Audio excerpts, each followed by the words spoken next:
And on the cough, ladies and gentlemen, you're watching GEEKCASTER. We're here live. I'm Seven, and today we have in the studio Cadma from Bitten Apple TV. Well, hello there, Apple Bites. This is your friend Written Writ Ralph's talking to you straight from the set here of Written Writ. And hi. Yes, this is a special, whoa. Almost speechless here, but for all of you that are just checking this out for the first time, this is GEEKCASTER, everything sci-fi, fantasy, and geek culture. I'm super excited because these are two individuals not only that I've observed for, I don't know how many years now. Been a while. It's been a while. But yeah, we've known each other for a while, yeah. Almost 10 years, almost, yeah. Yeah, about a decade, as well as admire what you guys are doing. So, and what you've been doing. So, all right, let's start. So, Rafael, you have a radio background as well as a broadcast background. Tell us a little bit about that. Oh, when I was a youngin, so many years ago. Right. I don't in the teens, the 19s. So I was like, everybody would always tell me because of my voice, right, as you can hear it, dude, you should do radio. So when I finally got into college, I was like, you know what? Why don't I study broadcasting and move on from there? Mm-hmm. So I went to Kingsborough Community College. I got my broadcasting associate's degree. But then, money starts to talk and it starts to seduce you. So my job said, hey, why don't you get full-time here? And, you can do your thing later. And, of course, I got seduced by the money. And I started doing my thing. Then it wasn't until, years later that when I met Cadma, that I finally, Cadma was like, dude, you got a broadcasting background. Why don't you just, do something with it? And I was like, okay, that sounds really good. I'll do just that. I'll do something with it. So I started doing extra work. I started doing a bunch of different things. We even joined forces with a local group of comedians, and then we joined forces with a local group that would we'll go to conventions and showcase them. And then, finally we've started the Bitten Apple because we wanted to do it ourselves. We wanted to showcase the the underdog, the guy who doesn't get the press out there. We wanted to showcase them and show the people what they're missing. That's the short end. We do love mainstream like everyone else, but the truth is there's so many artists, individual artists, and storytellers that have these amazing books or things that are very interesting, and then they don't get the platform that they should sort of get just to talk about their products. I actually picked up one off of my shelf, this one, which I find to be utterly Off Girl. You already sees it, Off Girl. Yep, I know them. Yep. So you know how great this book is, man, and the concept. Well, the thing that's again why I've admired you guys for so long and respect what you're doing, because GEEKCASTER came out of the same energy. It was how do you? There's so much art that just gets overlooked. And you see it even at the cons where, well, I don't know them, so I'm not going to buy that. I'm not going to support that. And that, so someone's got to be that voice to say, hey, check this out. This is cool too. In fact, this is even better. This is original. Check this out. So before we go too far, and now Cadma, tell the folks a little bit about your background. Because you have a journalistic background, you're also an actress, you're all these things. Tell a little bit about your published novels. I'm all over the place. Yeah. So as an actress, I technically started as a kid, but I don't count that stuff because that's not when I booked my first decent job or whatever. My first job was when I was 18. I did Destined to be Ingested. It's the most silliest film, classic horror. It was basically based in the 80s where these rich people just hit the lotto and then they're on their little yacht and they end up on an island with cannibals who end up turning into zombies. So it was utterly ridiculous. But I did have a lot of fun shooting it. Although in hindsight, I would definitely say if I had to do that project again now, I probably wouldn't have gotten onto the bus because 18, they're like, you booked it. We love your zombie movement. Like, this is super great. And I literally just hopped on a bus and was like, hey guys, leaving. And then just like, it's like, I think it's somewhere in the woods. Like, this, like, yeah, it seems fine. I'm alive. Like, with my little T9 texting. Like, oh no. But yeah, that was when I like first started, and I got into I did more background for a short time period because I really wanted to understand how everything works, and it's a lot easier for me to kind of just sit in the background, literally, and just watch how the actors are performing, how they're prepping, seeing how the crew responds to people, how they handle everyone, and it gave me a lot of perspective on what to expect. If I, like, okay, sure, I want to do this, but do I really want to be like an A-lister? Do I want to just be a B-lister? Like, what would make me happy? And I needed to see for myself what would be expected of me if I was going to be front screen. I did run into a lot of roles where I had to play a lot of, like, damsel in distress stuff, but I wasn't interested in those roles, and I kind of felt like I was being typecasted, so I just didn't take certain things. I actually even auditioned for quite a few things out in Seattle. I have my agents out in Seattle. I've flown out there quite a few times for them, which was actually super, super cool. And then there is Z Nation. I actually almost booked the role on there as one of the that was my show for a little while. Tell them why they didn't take you. Because I didn't permanently live in Seattle. I wasn't a Seattle resident. You couldn't say, I'm going to move. Hello? Well, they saw my ID, and I was just like, no, I told them I was willing to move. I was like, I will pack up. They said, no, we need you to be a resident now. And I was like, what? I'll be a resident tomorrow. I'll find it. I'll make it work. I'll get a car. I don't care. Right. I was like, I'll live inside the studio. I'll make it work. Don't worry. I'm quiet. I'm very clean. I'm good. But that was literally there for Z-Nation. See, this is the thing, right? With right now, well, we've seen so many changes. Like, for instance, when I think I first saw you guys were walking with like a 10-pound, 20-pound camera. Ooh, that was a while ago. It wasn't a camcorder, Right. So there's like such big changes with technology. And because you guys you just didn't come off the street starting to critique and push and promote artists. Like, you guys are artists as well as you had this technical background, Cadma, you with journalism, and as, of course, Rafael, you with the technical side and the studio stuff and the voice. Exactly. I think this is so important because you guys are a part of the culture, a very important part of the geek culture, where, New York Comic-Con has grown. We've seen it just become this massive thing. But both of you are a part of what made it that big. You guys are a part of what makes Big Apple interesting. So I can't big you guys enough. The name. Because you guys, you're a part of that fabric. And, there's a whole new generation now just with their phones and, doing little videos. So, and that's great because they're the new generation. They're a part of the culture, but just got to big up to those that made it fun and interesting. So that way, when they grow up, they're like, oh, well, guess what? We helped to make that happen. So I can't big you guys up enough. Just I really, really appreciate you guys. Aw. Yeah. We appreciate that. Yeah. You know how it is. We don't get any credit for anything. It's like, oh, Ralph, Steve, Seven, they all do the same thing. It doesn't matter. Right. Well, the joke is like the videographer and the photographer were never there. Right? Because you're always taking the picture, but you were never there. It's funny because if you go onto the site and I put up all the videos of when we go to the conventions and you don't see me. Every once in a while, I'll remember to film myself and I go, oh, look, I'm here too. Right. He doesn't remember. I have to remind him. That is utter lies. I have to remind him, take a picture while you're there, and make sure you do at least an interview if you can. He prefers if I'm there, so he can just push me in front of the camera and go, you can do the talking. Well, let's start there. How did you guys join forces? Like, you have all this background, all this technical stuff. We've been best friends for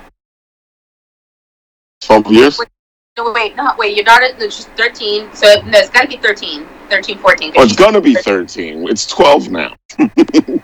Fine. Obviously, I'm really bad at it. Obviously, you saw that, right? Well, that's a father. Like, don't push it. Don't give her that extra year. See, he understands. Yeah. You're constantly trying to give the extra year. He knows I love to bother him. They give him all the tricks of the trade. It's just a warning. It's just a warning. Like, things she's gonna do, like bring an extra change of clothes inside her book bag. Hike up the skirt. I'm just giving you a warning. Suddenly, an interest in lip gloss. Like, I'm just warning you when it's coming. It's happening. Yeah, it's a warning. But we got into it because years ago, I actually had gotten into an accident that actually took me off my path for quite a bit.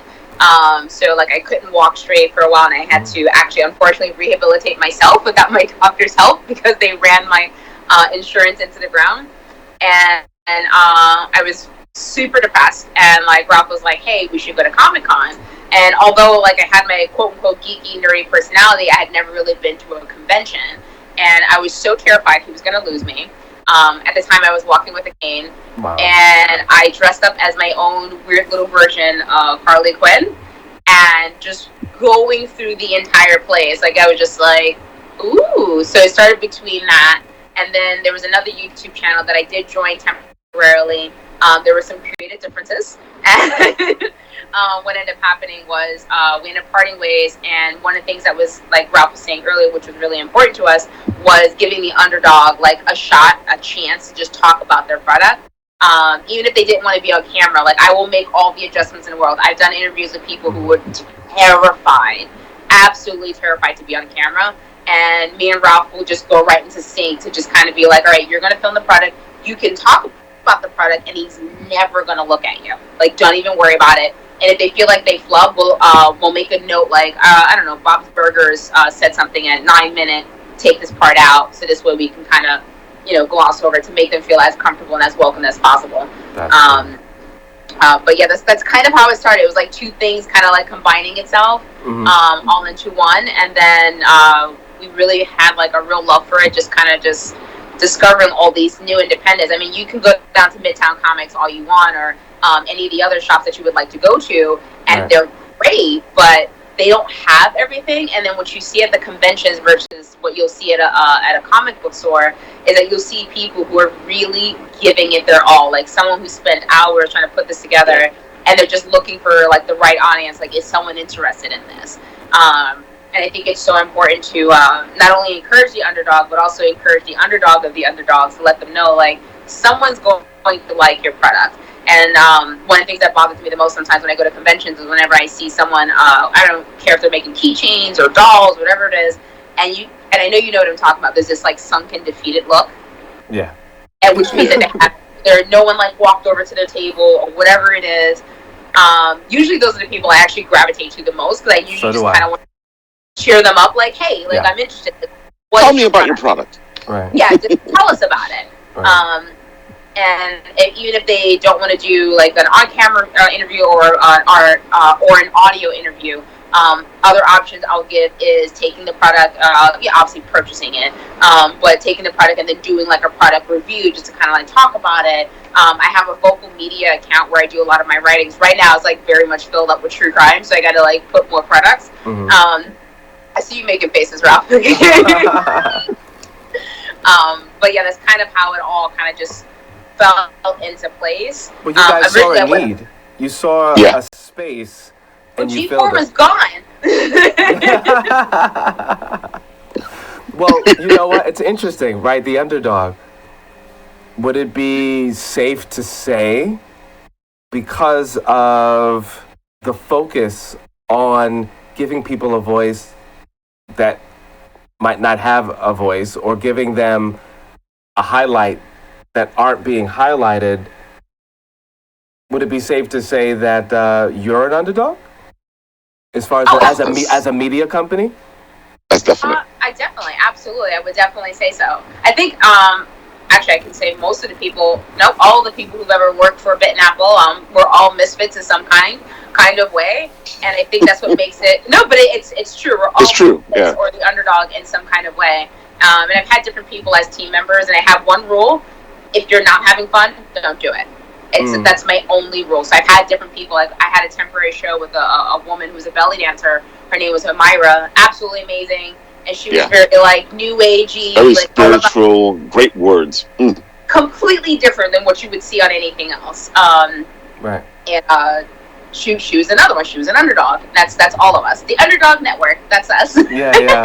No, I hear you. Because I feel that way. You know, even for the most part, we are embraced no matter where we're doing a car show, a health show, and different things. And we've seen each other at shows outside of the nerd geek norm, right? Right?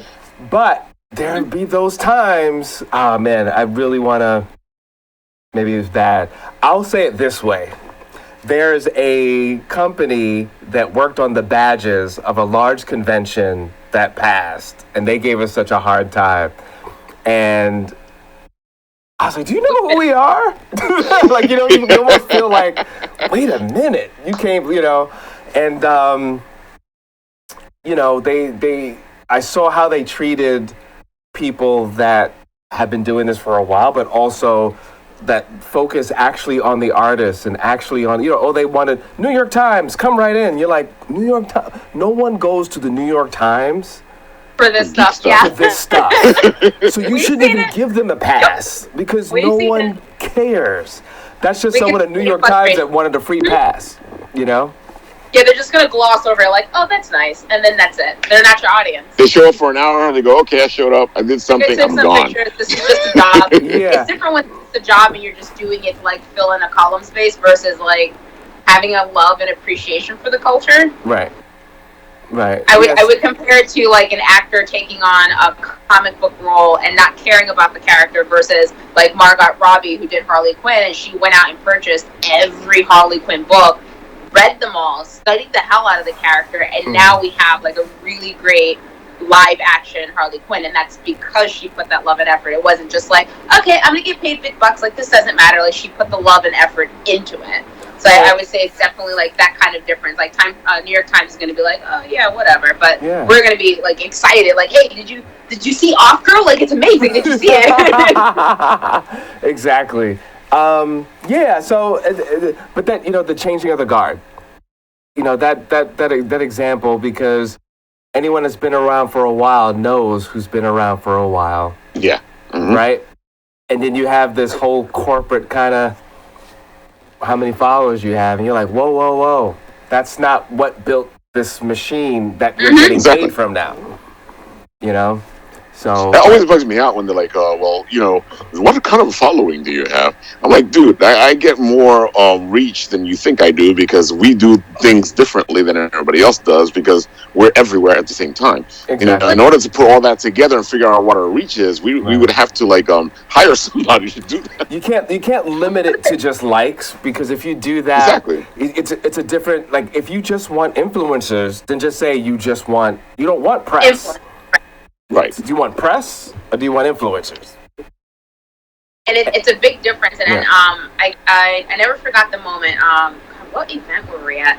Me and Ralph were at some event, and I never forgot. I think we paid for tickets to like come in, and somebody saw us and they saw the logo, and they were like, "That's Bitten Apple TV." And it was the first time I had heard that, and that was like my cue to go, okay, like the audience is here. The audience knows us. So when they sit there, they focus on like, well, we just need to know if you have like 3 billion followers and this and that. And you're just like no, the audience is there. The audience knows us. I'm like, we're literally introverted underdogs attracting other introverted underdogs. Like, what did you think? The first time I went to interview these 2 gentlemen, and one guy was so, hey, I know these guys, and that felt so good. I mean, this was years ago, but it felt so good. It was like, you know what? We're doing something right here. This is, you know. I admit, it does feel good. That's one of the other reasons why, like, I'll often try to, like, come in cosplay if I can, just to make it as entertaining as possible. Sometimes I don't have a cosplay idea, and I just make up something, and someone always walks up to me like, what character is that? And I'm like, me. I'm laughing because I did that before too. All the time. She dresses like somebody, some character. I'm like, no, that's just Cadma. Yeah. I'm guilty. They're like, this is so interesting. What is it? Next time I'm gonna say it's a Cadma original. That's what I'm gonna say. So what do you guys got working on next? Any events or productions? So there's a lot. So I'm sure you can tell, like, from Bitten Apple, I've like stepped away. One, because I've been taking care of a lot of things, and I had a friend who like really needed some assistance, so I put everything on hiatus to help him out as much as possible. And I also been working on films. I'm working on 2 films. One of them is called The Get Down Gang. That one I get to have a little bit more fun. I believe I mentioned to you earlier. I don't know if I mentioned it prior to recording or now, but I get typecasted, and I would get so annoyed with those kind of roles because there's often this assumption that, like, okay, well, she's a petite female, she definitely cannot fight. But meanwhile, I've trained in Eagle Claw Kung Fu. I switched over to Tiger Claw Kung Fu. I've done a little bit of Muay Thai, Shotokan Karate. Like, so fighting is just part of my normal thing. I like to spar with Ralph. Ralph knows it because Ralph is twice my size, and I feel like if I could take him out, I'm good. I just got tired of a lot of the typecasting roles, so to see like a role where I can just really branch out and have as much fun and do like my fighting. The synopsis of the whole thing is basically my husband dies, and he had hid money that he stole from the mafia and corrupt cops. So me being the wife, they think like I know where everything is. So there's like an Easter egg hunt, if you will, to figure out where the money is. So they're low-key watching me, but at the same time they're trying to kill me. I like it. So that would be the Get Down Gang. When is that going to be done? So we're still filming scenes. Okay. I think there's like 20 more scenes that need to be done. And then that project will be completely done. And then the second project is with Rob Longo. I've worked with him before. I love working with Rob Longo. It is called The Husband. That is a horror movie. Typical Polish demon just running around wreaking havoc. But I get to play the psychic, which was nice. Like the creepy psychic who kind of like knows a little bit of everything, reading the cards. Rob definitely always allows me to branch out and be as kooky and as crazy as I want. The last time I worked with Rob was The Virtue of Vixens. He has like an ongoing series of that. And Vixens of Virtue. Vixens of Virtue. No, but my part was something else. It was Ghost in the Flame. That's where it starts at. You were the prequel. Well, it was filmed after, but yes, technically prequel. Yes. The Ghost in the Flame. Because we're all superheroes, and just me and my boo were having a fight as superheroes, destroying the city. Me and my boo is just, you know, hey boo, having a fight. Let's destroy the city. Let's do that. Yep. As a true couple, right? You're screaming and fighting. Meanwhile, everyone's like, "Can you stop destroying our buildings?" So yeah, I worked with him on that previously before, where I got to like pretend to shoot fire out of my hands. So I got to be strapped down with like these cool special effects, and I would do this and do like Hadouken. Like I was so much fun. So The Husband is another one that we actually just did set up at Indiegogo. I think there's 10 scenes almost, and it's almost done. But that one almost done. They're trying to get the Indiegogo together so they can get the rest of the money to finish the film. And he's trying to create a horror-verse. So it's not just one movie, The Husband. It's this whole horror-verse with all these interesting creatures. The Grove. Yes, which includes an individual film with me starring as well. Well, you know what? For indie stuff, would you say this day and age, it's better to like rent out a theater and put stuff, or put it on YouTube, or like from an indie? Like, what is the best thing to do in you guys' opinion with those kind of things today? It depends on what you've created. I definitely think entering film festivals is very beneficial. AT&T Opta, I don't know if they still do it, but there was one that they do like where you have like 2 days or a day just to like put something together, just to put your film out there. It was 24 hours and we put something together. So it was a lot of fun. But I definitely would say doing YouTube, depending on what you want, if you're trying to get feedback from people and see like how it looks. But I definitely would recommend going to Amazon, because Amazon does allow you. I've seen some very kooky stuff, and I'm like, this is independent. I gotta watch this. Okay. And I would definitely recommend at least shooting for the stars. Like, I mean, why aim low when you can just aim a little bit higher? If Amazon looks at your video and goes, all right, I like this, I can put this on there. Why not?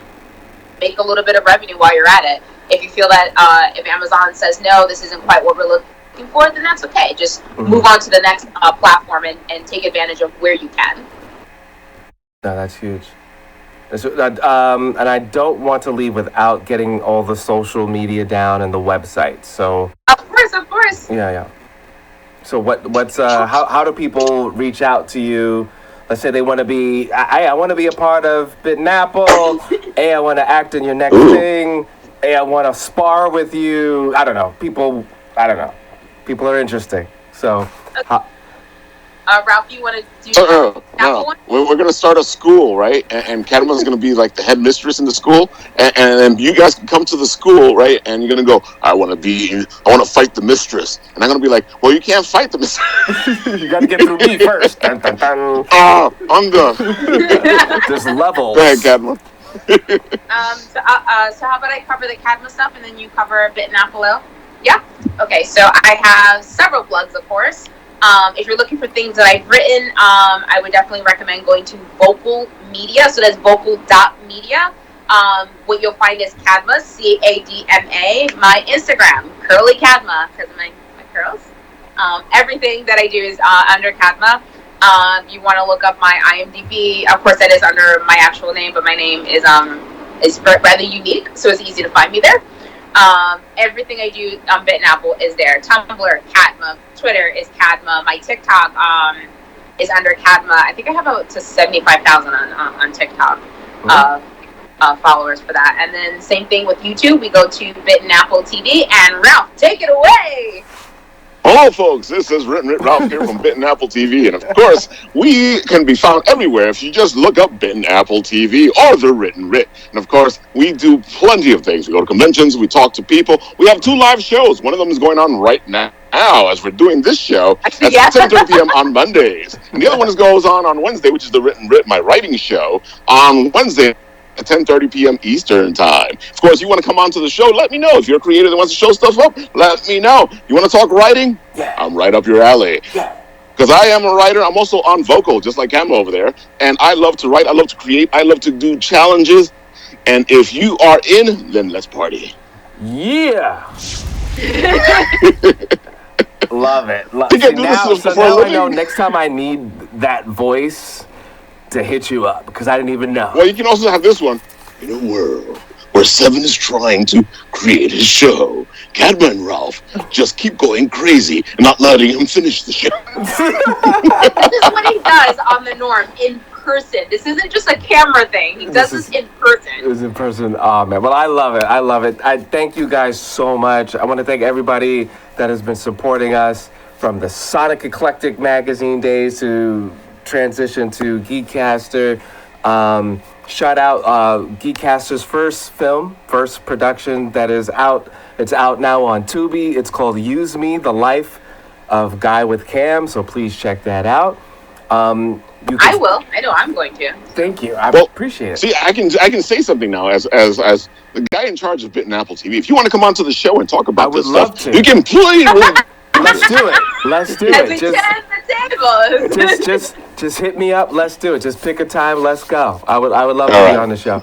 And no, I mean, like, again, you guys have been doing this for a minute. I respect what you guys are doing. We both come from that heart of really pushing the culture, not just to be a parasite to the culture. And we're giving, with our hearts. So really appreciate you guys. Again, thank you. Everybody that's out there, please continue to support. This is GEEKCASTER. I'm Seven, and we's out of here. You can watch us on cable. Go to geekcaster.com. Check out GEEKCASTER. Come on, you know you want to. It's GEEKCASTER.